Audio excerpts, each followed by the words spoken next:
Good morning. अपने surveying के basic के बारे में 2 लेक्चर हो चुके हैं। आज अपना तीसरा लेक्चर और बेसिक ख़त्म हो जाएगा। कल से अपने शुरू करेंगे चेन सर्वे। तो लास्ट टॉपिक देखते हैं, ये है shrunk scale and expanded scale. अपना ये ओरिजिनल मैप था जिसके अंदर स्केल लिया था अपने 1 सेंटीमीटर इक्वल्स टू 10 मीटर, मतलब लार्ज स्केल। इसके बारे में अपने पढ़ चुके हैं। अगर ये श्रंक हुआ तो इसका मतलब क्या हुआ कि 1 सेंटीमीटर है, जो 1 सेंटीमीटर की जगह वो 0.90 सेंटीमीटर रह गया। और अगर एक्सपेंडेड मैप की बात करूं तो इसके अंदर क्या हुआ है, 1 सेंटीमीटर है जो 1.10 सेंटीमीटर हो गया है 1 सेंटीमीटर के मुकाबले में। तो देखिए, तो इसको कैसे सेट करते हैं। पहले बात करते हैं श्रंक स्केल की। तो चेंज इन करंट क्या है, अब है 0.90 सेंटीमीटर इक्वल्स टू 10 मीटर, लेकिन एक्चुअल में कितना था वो 1 सेंटीमीटर इक्वल्स टू 10 मीटर। तो अब क्या करेंगे, 1 centimeter equals to 10 meter upon में 0.90, तो ये हो जाएगा ओरिजिनल 11.11 मीटर। तो इस तरीके से अपने इसका अपने ओरिजिनल निकाल लिया। ऐसे ही मान लो एक्सपेंड हुआ स्केल, तो क्या हो जाएगा 1.10 सेंटीमीटर इक्वल्स टू 10 मीटर और 1 सेंटीमीटर हो जाएगा 10 अपॉन में 10, तो ये आ जाएगा 9.09 मीटर। तो इस तरीके से अपने श्रंक मैप से एक्सपेंडेड मैप से क्या करते हैं, ओरिजिनल निकालते हैं। इस पे क्वेश्चन भी आता है कई बार अपने कंपटीशन एग्जाम के अंदर, तो वो देखते हैं 1-2 numerical. Find the new scale of map when 1 centimetre original length of scale was measured 0.85, मतलब क्या हो गया, श्रंक हो गया मैप के अंदर। तो कैसे निकाल, जबकि ओरिजिनल स्केल था 1 सेंटीमीटर इक्वल्स टू 20 मीटर, तो कैसे निकालेंगे वही चीज़, 1 सेंटीमीटर इक्वल्स टू 0.8 सेंटीमीटर और 0.8 सेंटीमीटर इक्वल्स टू 20। अपनों ने कितने का निकालना है, 1 सेंटीमीटर का, तो 20 अपॉन में 0.85 कर देंगे तो ओरिजिनल अपने पास आंसर आ जाएगा। अब कुछ चीज़ें देखते हैं अकॉर्डिंग टू बुक, इनमें से कई बार क्वेश्चन बन जाता है। श्रंक फैक्टर SF क्या होता है, मेजर्ड डिस्टेंस अपॉन में ओरिजिनल डिस्टेंस। क्या होता है shrink factor SF, measured distance upon में ओरिजिनल डिस्टेंस। या इसको लिख सकते हैं मेजर्ड एरिया अपॉन में ओरिजिनल एरिया का रूट स्क्वायर। न्यू स्केल निकालना हो तो क्या होता है, according to book shrunk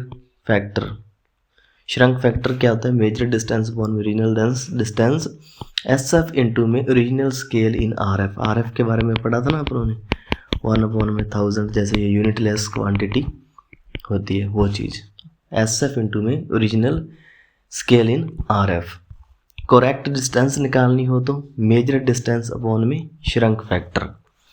correct area निकालना हो तो मेजर्ड एरिया आ जाएगा डिस्टेंस की जगह और SF का स्क्वायर हो जाएगा, क्योंकि एरिया की बात हो रही है। इस पर न्यूमेरिकल देखते हैं, आपको अच्छे से समझ आएगा। मेजर लेंथ थी लाइन की 5.2 सेंटीमीटर, लेकिन ओरिजिनल कितनी थी 5। ओरिजिनल स्केल है 1 इक्वल्स टू 10 मीटर, ये अपने SF निकालने के काम आएगा। तो न्यू स्केल बताना है अपने को क्या था, तो देखते हैं। अपनों ने 1 सेंटीमीटर इक्वल्स टू 10 मीटर अपने को दे रखा है, तो 5 सेंटीमीटर इक्वल्स टू 5.2 सेंटीमीटर, मतलब 5 ओरिजिनल है और मेजर कितनी थी 5.2, तो 1 सेंटीमीटर इक्वल्स टू हो जाएगा 5.2 अपॉन में 50। और अब 1 सेंटीमीटर के इक्वल्स कितना है 5.2 अपॉन में 50 इक्वल्स टू 10 मीटर, तो 1 सेंटीमीटर निकल के आ जाएगी 5, ये क्रॉस मल्टीप्लाई हो जाएंगे ना, 5 इंटू में 10 अपॉन में 5.2, तो ये आ जाएगा आंसर 9.61 मीटर। और अगर श्रंक फैक्टर निकालना हो तो वो कैसे निकालेंगे, मैंने आपको बताया था श्रंक फैक्टर के लिए, अभी ऊपर फॉर्मूला देख के आए हैं ना अपने, मेजर डिस्टेंस अपॉन में ओरिजिनल डिस्टेंस। तो क्या होगा श्रंक फैक्टर 5.2 अपॉन में 5, तो न्यू स्केल बन जाएगा SF इंटू में RF। तो SF कितना है 5.2 अपॉन में 50 और RF हो जाएगा 1 इक्वल्स टू 1000, उसको पुट करेंगे तो RF अपने पास ये आंसर निकल के आ जाएगा RF के अंदर। अब है कुछ एरर्स के बारे में। Error due to wrong RF। Correct length की बात करेंगे तो रॉन्ग RF अपॉन में करेक्ट RF इंटू में मेजर डिस्टेंस। अगर करेक्ट एरिया की बात करेंगे तो इसका स्क्वायर हो जाएगा क्योंकि एरिया है। रॉन्ग RF अपॉन में करेक्ट RF की स्क्वायर इंटू में मेजर्ड एरिया। तो इस पर देखते हैं, एक न्यूमेरिकल आपका क्लियर हो जाएगा।